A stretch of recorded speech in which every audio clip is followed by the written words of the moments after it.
گزارش کرتا ہوں بھائی محترم مفتی صالح حسن منظری صاحب فلا سے، آئیے ان کا استقبال نعروں سے کرتے ہیں۔ نعرے تکبیر، نعرے تکبیر، نعرے رسالت، نعرے رسالت، جشن یوم مفتی اعظم ہند، جشن یوم مفتی اعظم ہند، نعرے تکبیر، نعرے رسالت۔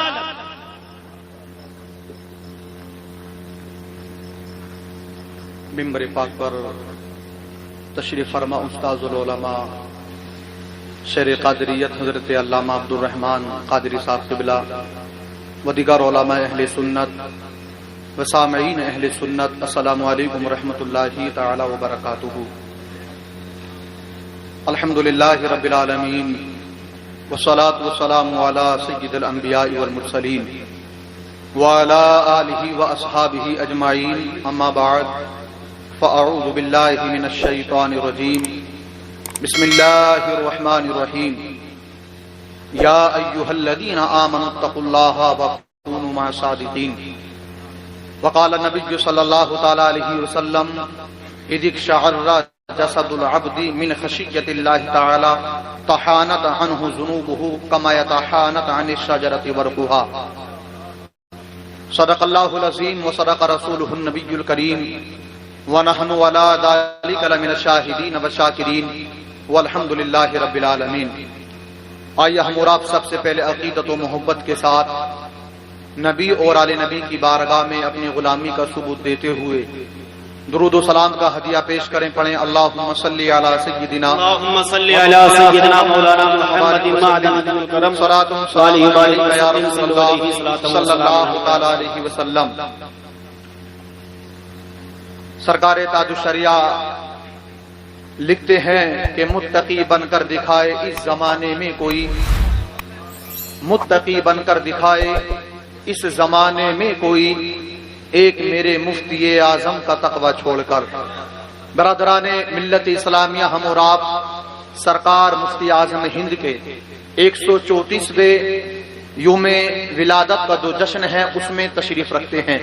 اللہ رب العزت ہم تمام کی حاضری کو قبول فرمائے، آمین اللہم آمین۔ سرکار مفتی اعظم ہند کے فیضان سے ہم تمام کو مالا مال فرمائے، آمین۔ سرکار مفتی اعظم ہند کی ذات کوئی محتاج تعارف نہیں ہے، حقیقت تو یہ ہے کہ آپ کی شخصیت کا تعارف کرانا ایسے ہے جیسے کہ سورج کو چراغ دکھانا، اس لیے کہ سرکار مفتی اعظم ہند کی زندگی کا لمحہ لمحہ آپ دیکھیں ذرا، شریعت مطہرہ کی آبیاری میں گزرا ہے، مصطفیٰ کریم کے صلی اللہ تعالی علیہ وسلم کا جو دین اسلام ہے، ہمارا جو دین اسلام ہے، اس کی اشاعت میں گزرا ہے۔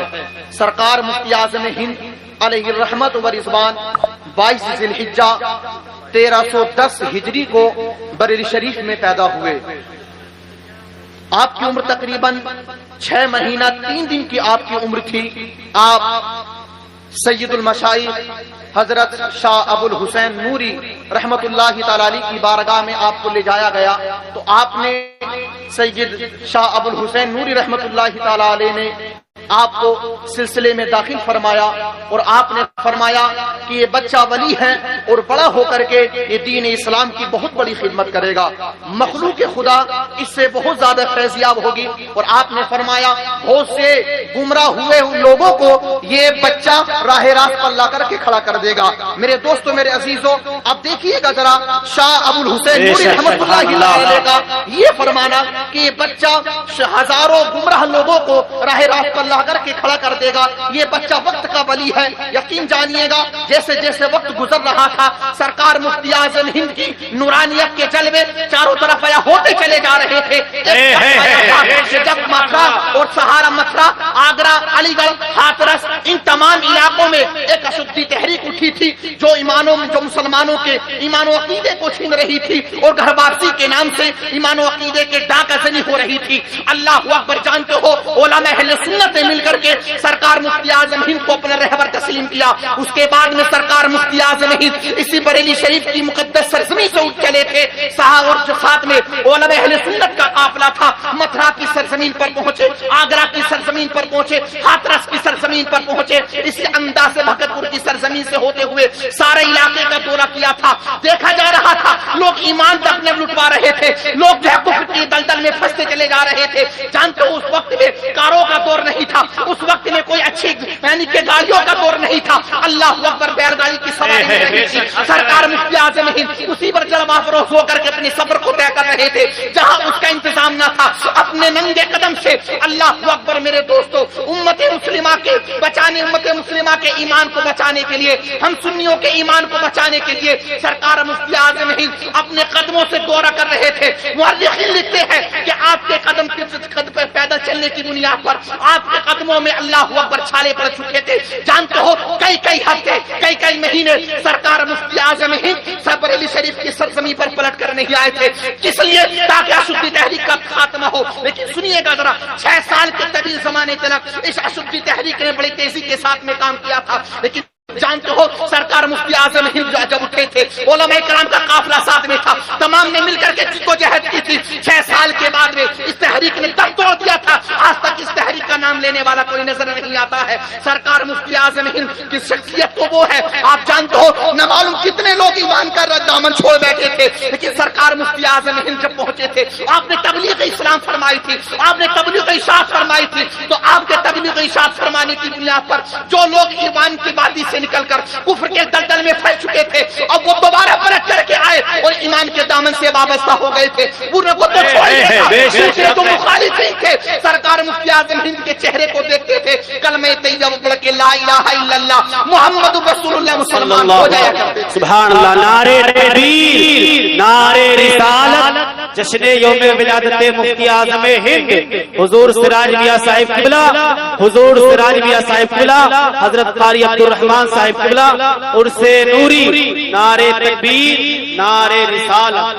سرکار مفتی اعظم ہند کے تقوی کا کوئی جواب نہیں اور نہ ہی فتوے کا کوئی جواب.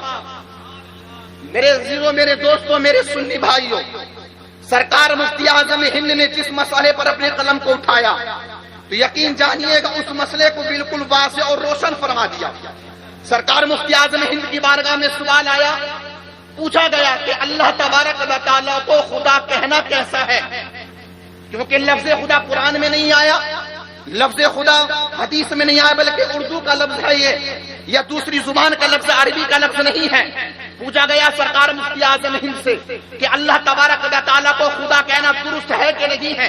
تو سنیے گا، سرکار مفتی اعظم ہند چاہتے تو ہاں یا نہ میں جواب دیتے تھے اور کہتے کہ ہاں کہہ سکتے ہیں، یا کہہ سکتے تھے، یا یہ کہتے کہ نہیں کہہ سکتے ہیں. لیکن سنیے گا ذرا، سرکار مفتی اعظم ہند نے قلم کو اٹھایا اور تحریر فرماتے ہیں کہ اللہ تبارک و تعالیٰ کی ذات پاک ہی وہ ذات ہے کہ جس پر خدا کا اطلاق ہو سکتا ہے.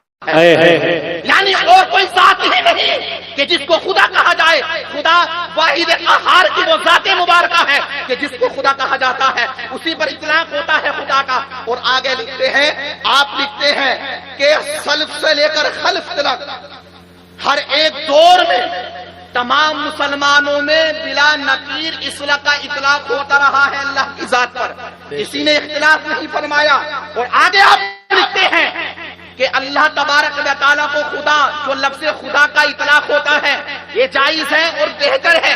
ہاں ہم خدا کہتے ہیں، آپ فرماتے ہیں کہ لفظ خدا اصل میں خود آ تھا. کیا تھا؟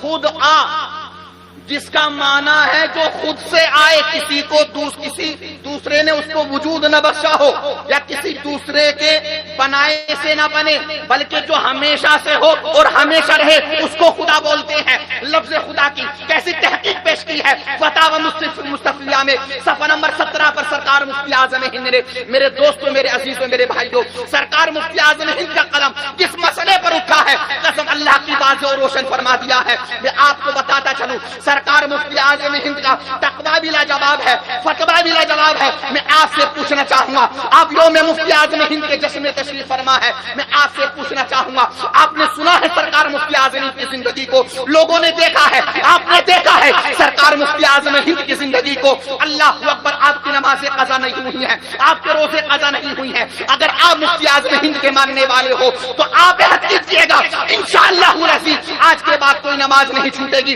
جو نمازیں چھوٹ گئی انشاءاللہ العزیز جلد ان کی قضا کی جائے گی. جانتے ہو جب آخری ایام تھے سرکار مفتی اعظم ہند کے، اللہ اکبر، کمزوری کا عالم یہ تھا کہ ساتھ میں جب سرکار مفتی اعظم ہند رضی اللہ تبارک و تعالیٰ عنہ جب بریلی شریف کی سرزمین پر جلوہ افروز ہوتے، سوداگران میں جلوہ افروز ہوتے، جب مسجد کے منارے سے آواز آتی اللہ اکبر، جب نماز کا وقت قریب آتا تو جانتے ہو اللہ اکبر آپ کی بارگاہ میں جو لوگ رہتے تھے آپ کے ہاتھوں کو پکڑتے، ایک اس طرف سے پکڑتا ایک اس طرف سے پکڑتا اور سہارے سے سرکار مفتی اعظم ہند مسجد میں تشریف لے کر کے جاتے اللہ اکبر اور بیٹھے رہتے. کراہنے کی آواز آتی تھی سرکار مفتی اعظم ہند کی، لیکن جیسے اللہ کی بارگاہ میں کھڑا ہونے کا معاملہ آتا تھا، جماعت کا وقت قریب ہوتا تھا تو جانتے ہو سرکار مفتی اعظم ہند جہاں سارے سے کھڑے ہوتے تھے، جہاں آپ سہارا لے کر کے آواز میں کراہنے کی آواز آتی تھی اللہ اکبر، لیکن آپ ساری آوازیں خاموش ہیں. ایسا محسوس ہوتا تھا کہ آپ کو کوئی کمزوری ہے ہی نہیں. المختصر یہ کہ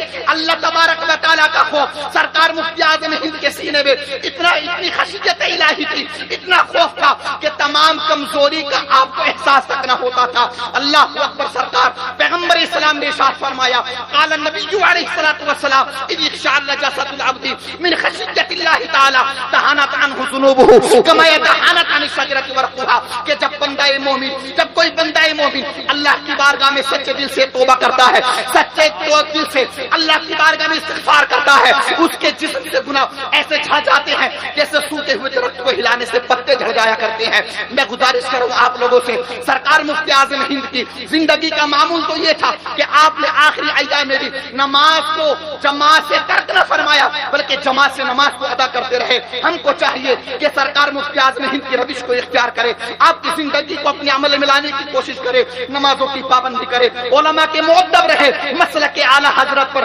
پابند رہے. اللہ تبارک و تعالی ہم تمام کا خاتمہ ایمان پر فرمائے. وما علینا الا البلاغ. السلام علیکم ورحمۃ اللہ تعالی وبرکاتہ.